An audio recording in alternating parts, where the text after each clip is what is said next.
News 24 Shivneri.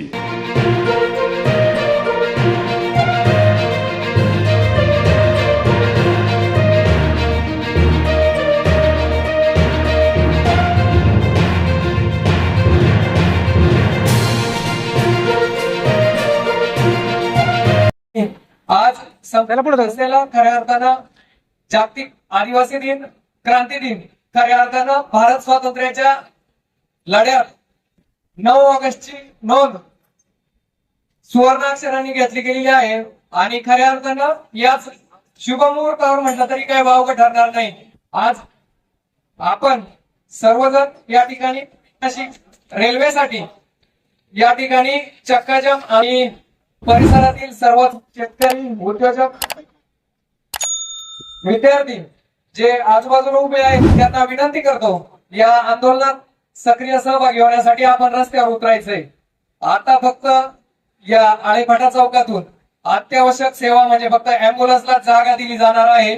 यासाठी सर्वच आंदोलकांच्या वतीने सर्वच ड्रायव्हर बंधूंना विनंती आहे, आपण आहे त्या ठिकाणी आता शांत थांबून घ्यायचंय. फक्त अँब्युलन्स साठी जागा राहील त्यासाठी फक्त रस्ता थोडा रिकामा ठेवायचा आहे.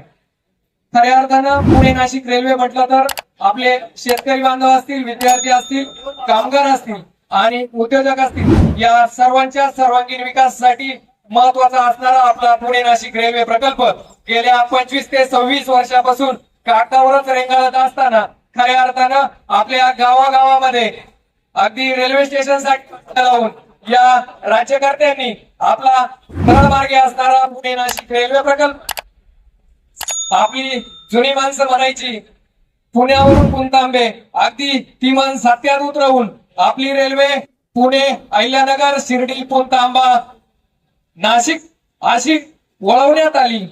एवढंच होऊन थांबलं नाही तर खऱ्या अर्थानं देशातील 1 नंबरचा सेमी हायस्पीड रेल्वे म्हणजे आपला पुणे नाशिक रेल्वे महामार्ग हा झाल्यानंतर देशात दुसरा रेल्वे मार्ग प्रस्तावित होणं आवश्यक असताना खऱ्या अर्थानं आपला पुणे नाशिक रेल्वे प्रकल्प गुजरातला गेलाय असं सांगायला मी अगदी 9 महिन्यापूर्वी सांगितलं होतं. रेल्वे प्रकल्प यांनी राज्यकर्त्यांनी गुंडाळलेला आहे. ठीक आहे, देशाचं प्रमुख नेतृत्व जरी गुजरातचं असेल, आदरणीय मोदी साहेबांनाही विनंती असेल गुजरातचा विकास अवश्य करा, पण तुम्ही पळवापळवी करू नका.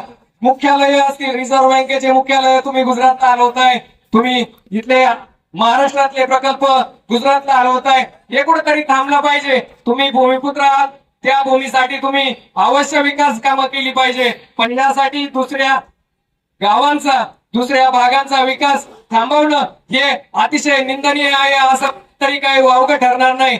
अश्विनी वैष्णव साहेबांवर टीका होते, मी आवर्जून सांगेल या आपल्या महाराष्ट्रातील जवळपास 17-18 मोठी गावे ज्यावेळेस नेटवर्क पासून त्यावेळेस अगदी तात्काळ दखल घेऊन त्यावेळेस अश्विनी वैष्णव साहेब दूरसंचार मंत्री होते.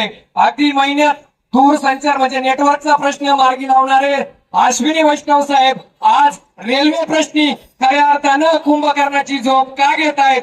कारण ही एक निंदनीय बाब म्हणावी लागेल. आपल्या या भागाच्या सर्वांगीण विकासासाठी पुणे नाशिक रेल्वे प्रकल्प हा खऱ्या अर्थानं महत्वाचा आहेच आहे, पण खऱ्या अर्थानं आपले रेल्वे मंत्री पुण्यामध्ये येऊन आपल्या पुणे नाशिक रेल्वे प्रकल्प रद्द करण्याची घोषणा करतात आणि आपल्या लोकप्रतिनिधींना फोटो सेशन करण्यासाठी दिल्लीमध्ये जावं लागतं. हे खऱ्या अर्थानं दुर्दैव आहे.